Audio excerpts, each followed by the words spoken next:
Paula, Justin, and Stacie, please come up to the stage.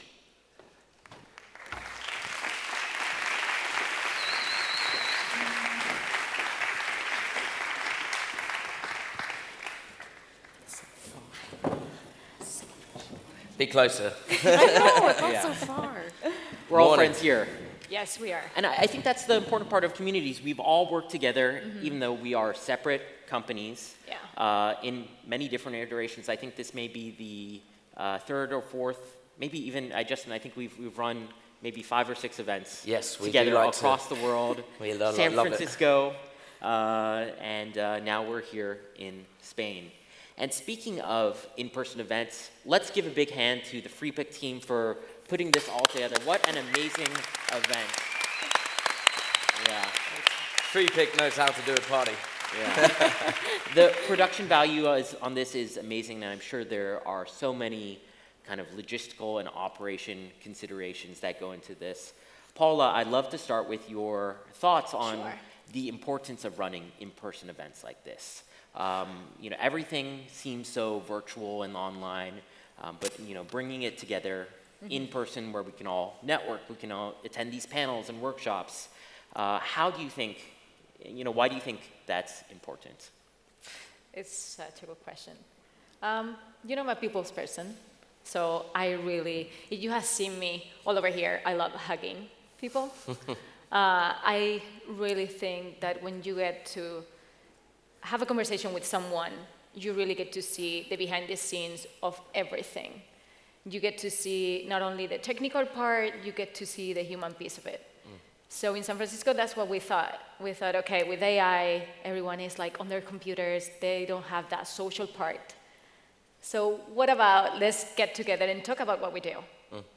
Everything there, everything in the AI community is so collaborative that getting together there is I think that's what I've appreciated about AI. People often criticize it as being heartless or cold or soulless. Yeah, and they're not. Yeah, the people have been the most kind of warm and welcoming, especially on the open source side. They'll spend hours helping you set up your workflow, and thankfully, there are much more user-friendly solutions now. But I come from a different background, and you see more egos, more like sharp questions, sharp answers, and with the AI community is really, how can I help?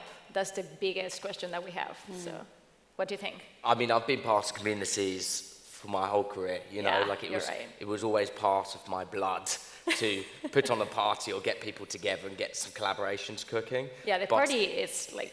Yeah, exactly, right.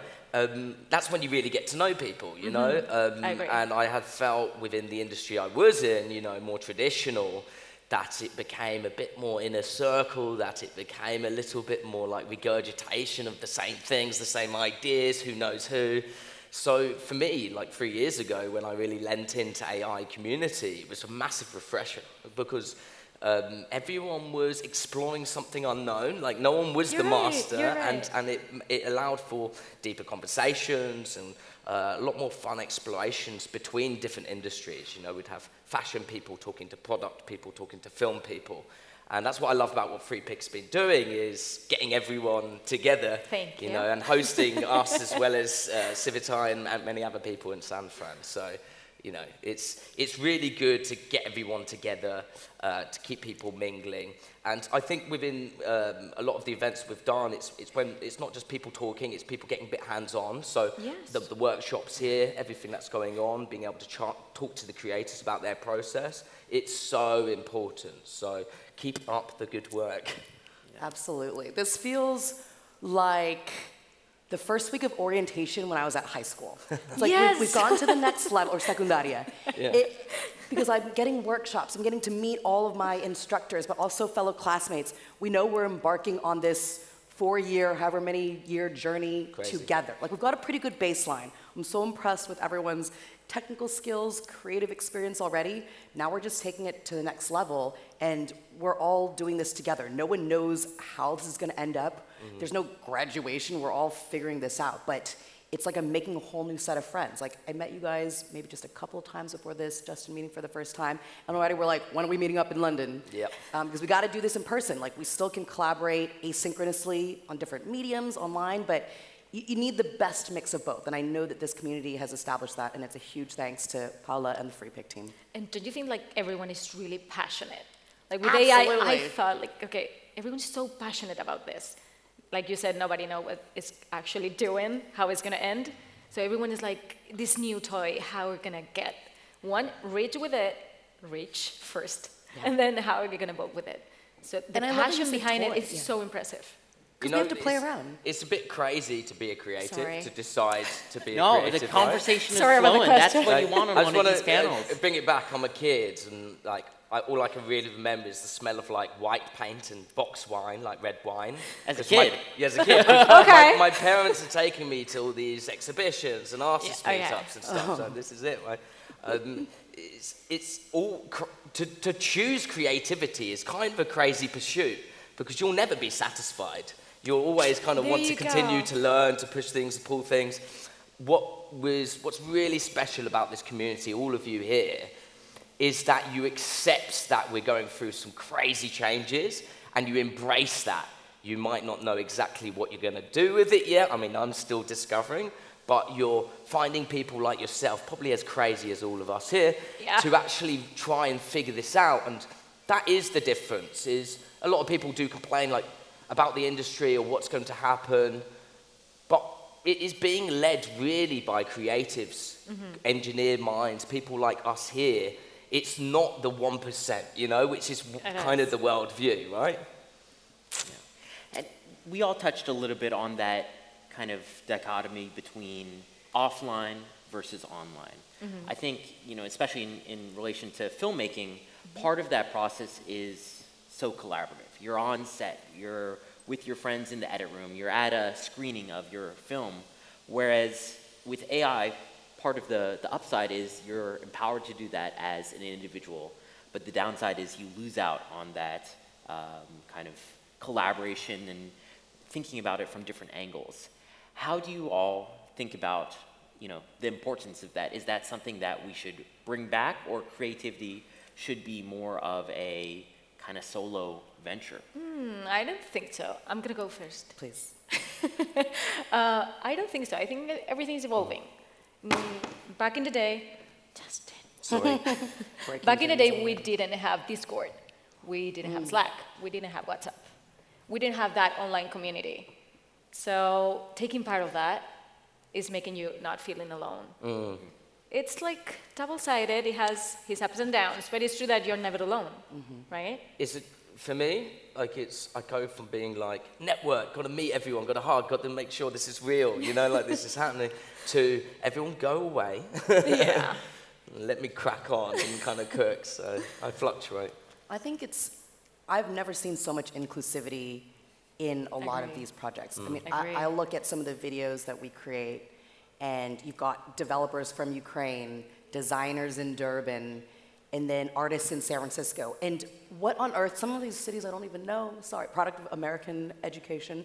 But I look at these places and I'm going, this is incredible that you've assembled like the dream team of superheroes to collaborate on a project. And yes, for any new technology, you're gonna have pros and cons, trade-offs. It can be isolating sometimes, but the ability to bring in folks that you never would have otherwise collaborated with, absolutely a win in my books. Yeah. So for the folks who are like, no, just elite, I grew up in LA. So to say like, no, Hollywood must be in LA.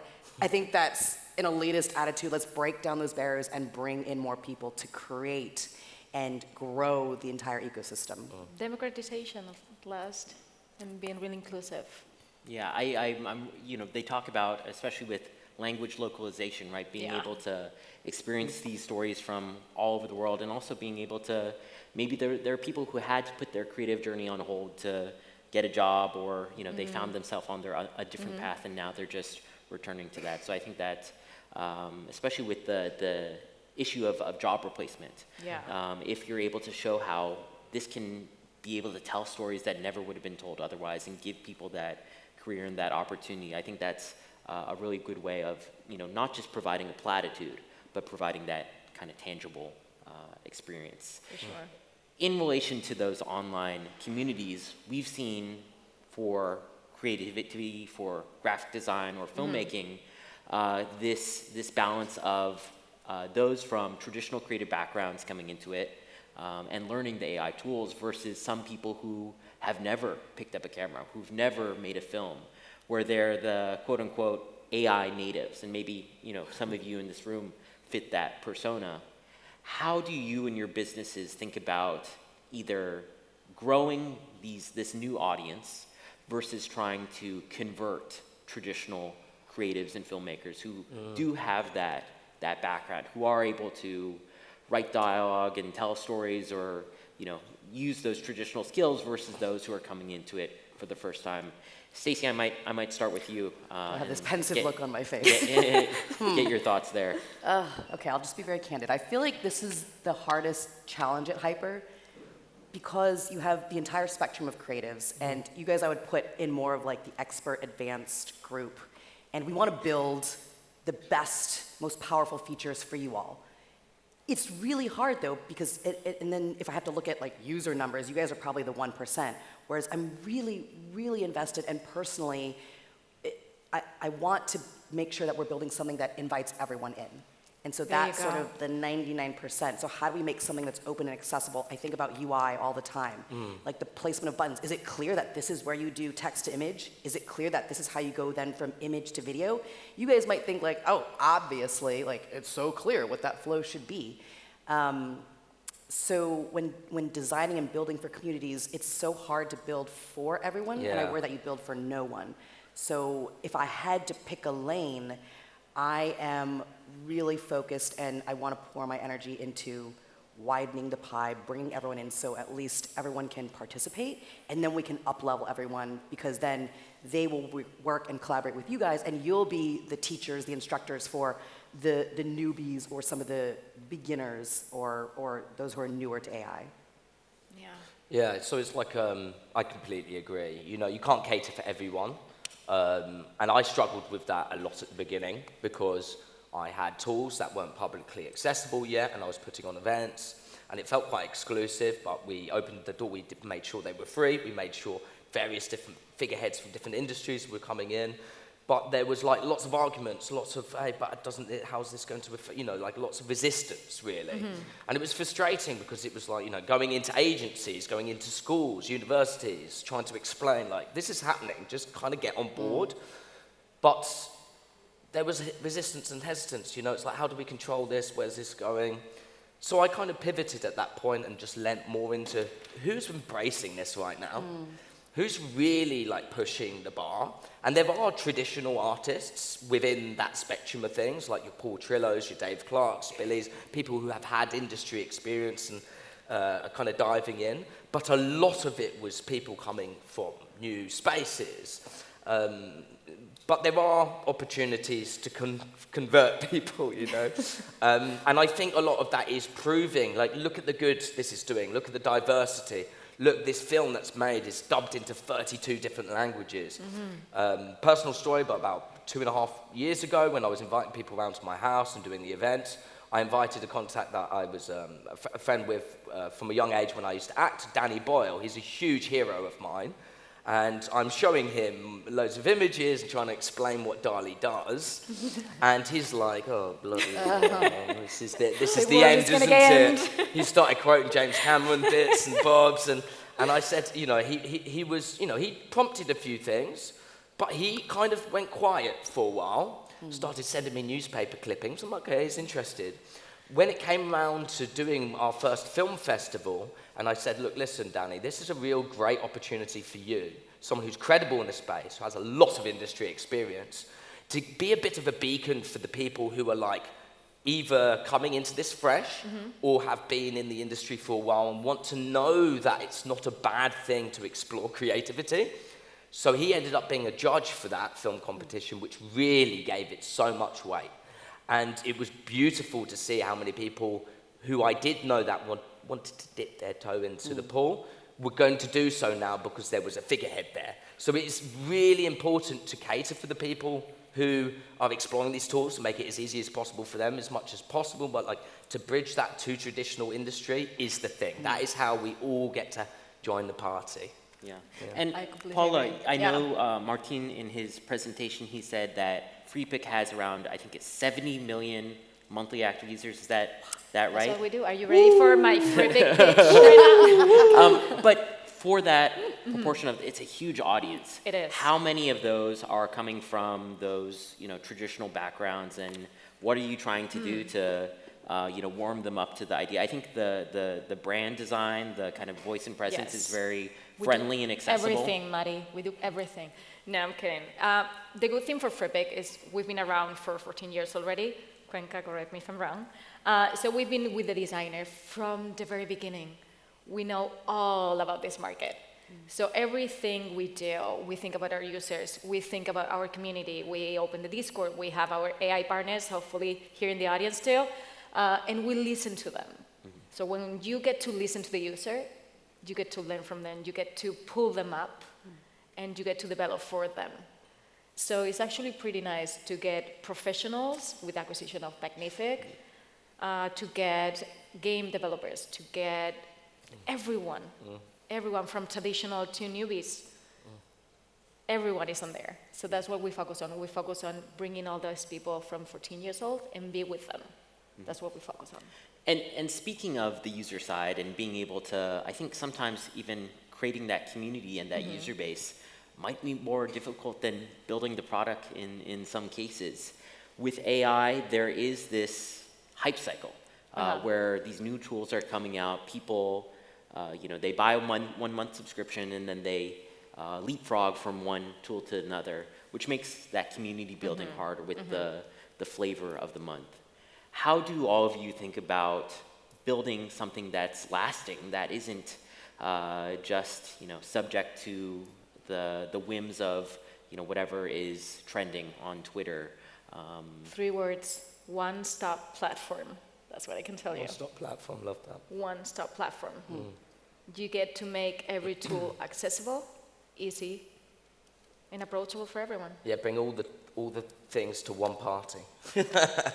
And we are the party. That buffet spread, pick and choose what you want. Well, and I think that's another challenge that we have at Haiper, where we have a foundation video model, but a model alone is not a product, it's not a community. Correct. It's an incredible model, we believe, but like you said, Matty, there's just models leapfrogging. So it's not a standalone, it's not a defensible strategy, I believe. So much of this business is about partnerships. We have partnerships with, I think, all 3 of you in some manifestation. Like we launched a competition with CIVITAI to show that video is a capability there. We're looking at, because Freepik has incorporated a lot of different video models. We love incorporating sound onto Haiper's. Where's our collaboration? And then I was going to say, and the voiceovers, obviously with Elevenlabs. Oh, well, am I talking about Freepik tunes right now? Right, exactly. So it really is a collaborative space. Everyone, when I talk to friends and family about what I do, they're like, wow, isn't it really competitive? Your job must be so hard. I said, no, everyone has their niche, their expertise, because you can't necessarily do everything. Maybe Freepik can, but otherwise we try to plug in where we can, because this is such a new space. I'm hoping after today, most of you will have heard of Haiper or remember Haiper, but when I introduce myself, people are like, oh, you're another, okay, cool, Haiper, yeah, haven't heard of you guys, but I'll definitely try you out. So it's so new. We just launched this year. Who knows what the next decade is going to look like, but it is so much about collaboration and building partnerships, so we make sure that there's staying power, that we're building something that's long-lasting, because we can find the strengths of each, and a rising tide raises all boats, I believe. That's wonderful. Agreed. The main focus for me the last 3 years has been building community, and it's a hard thing, right? You've got a space that is expanding every single day. New news. You have some people who are maybe in it for the quick buck, so to speak. To like jump onto the trend, to gain popularity online, and it is hard to wade through like who's in it for the long run. All I found is that if you as a company, as an individual, as a collective, whatever, if you're approaching people like, hey, I'm going to know all of you for a very long time, a decade, maybe even longer. Let's find ways now to sustain those relationships moving forward. And as the seas rise, we all rise together. The one thing we can't have, even though competition is good, it like pushes innovation, You know, Yeah. if we race together, I'm probably going to run a little faster. But if we're doing it together and we're having a good time, then as the seas rise, we all rise together. And I think that is that kind of key ingredient to community. It's that like tribal idea that we all going to support each other. This isn't about outbidding or competing each other. This is about finding a way we can sustain this indefinitely, you know? Yeah, and I love the sentiment. I think there needs to be more of that, especially love for the ecosystem, love for each other. Yeah. Because right now it is hyper competitive when you come to No pun intended. when you come to thinking done, about baby. VC, You get that for Freepik. VC funding, trying to find your audience, trying to build your moat. I think people at some level are at each other's throats. There is a lot of antagonism, especially with the anti-AI crowd being on the converse side of that. If we're kind of distributed and we're not working together, I think it's going to take so much longer for it to get to that mainstream and audience level. I completely agree. For that switch from it being more, for us, it seems like we hear about AI every day. You go on LinkedIn, it seems prevalent, but I think in reality, when you look at the creative industry, it's still, day zero, day one. For it to make that mainstream switch, Coca-Cola just came out with some, AI ads, and we've been talking about a lot of the use cases here. Yeah. Do you think that switch has to come from the companies and the brands who are selling the things, the creator communities who are producing it, or more on the consumer side? Each of them is an important kind of symbiotic part of that ecosystem, but what do you think makes that switch to making it popular, making it something where you're, it's not even a topic of conversation because it's so commonplace? That's a really good point. I think, first of all, companies have to make it sexy. They have to make it sexy for everyone to use. The second, you get the user to try it on. This is a new thing, so you have to make creative. And then we have this creative community. Who doesn't love art? Who doesn't love being creative? Right? So I think if you make a good product, you have to sell it in a way that creative is going to be like, oh, if I do that, I'm going to work faster, and it's going to be better, and I can share it, and it's going to be democratized, and it's going to be inclusive, it's going to be in India, it's going to be in the US. So I think everything has a key part of it. There is like you mentioned, it's every part, the consumer, the industry, the tech. You can't leave out one, You can't really do all. It's not. And, the Coca-Cola ads are great, like what Dave's done, PJ's done, they're fantastic. It's a stepping stone, it's like a milestone. It's okay, cool. Big brands like Coca-Cola are now saying, yeah, sure, we'll lean into AI. It does also come with a massive backlash, right? And that's also like part of the play, isn't it? Like, we'll make these things, they'll be super popular. Everyone will see Coca-Cola, it doesn't really matter. But there is this kind of back and forth between industry acceptance and like the consumers or the world at large kind of going like, no, this is dangerous, right? Yeah. This is why I think, although there's all these focus points and it is to be, to give attention to everything, including education and everything, like, For sure. It's actually, for me, it's like, if you show the world, here is someone who with almost no money, who would never have had access to do, or the ability to do something like, make something like this before this stage. And their film in a foreign language can be dubbed into other languages so we can all appreciate it as well. That is a perfect use case of like, this is what this enables. So I kind of prefer those stories because it's very hard to get angry at that narrative when you're seeing someone coming out from nowhere and having, advantages, Yeah, I love that. So I'm going to try to do the rule of three. So I think it's between what Paula just and what I think I should say is people, education, product. I think if I look at the accessibility or the reach, the product is how you scale the reach because everyone can access that. Everyone can log onto a website, download an app, go to a Discord community, and that's a nice touch point. It's a very easy, accessible introduction. I love what Justin was saying about education. That kind of involves all of us to take on the role of educator and to try, experiment.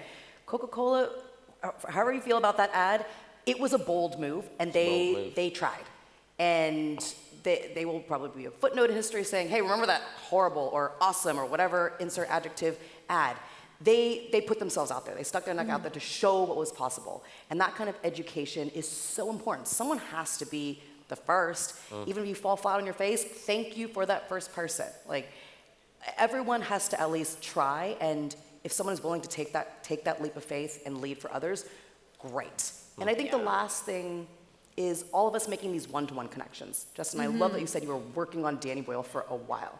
And when you finally hit that aha moment, or he realizes, like, yeah, I'm ready to come on board. This, yeah. It's all of us pulling in our, like, skeptical cousin or that coworker who goes, I don't know, but, like, is this gonna, like, take our job? Or no, it's actually gonna make our lives easier. This is gonna be what's gonna shave off time. Like, you hate doing that rote task. Like, cropping that photo, like, how boring is that? But AI can do that. Or you need a voiceover. Shoot, we didn't get that B-roll, or we didn't get that recording. Like, this is what AI can do. So I like to think of adoption as really a three-pronged strategy of people, education, and product. And all of us have a role to play because you guys are leading the way. So we do this every day. I don't mean to say, like, we need to think about this all the time, but I see it on full display, and we just need to keep doing more of this. I couldn't agree more. Amazing. Well, we're going to wrap it up there. Thank you so much, and especially for everyone sitting here today, you are part of this community too. So thank you so much, and thank you to the Freepik team for inviting us. Thank you.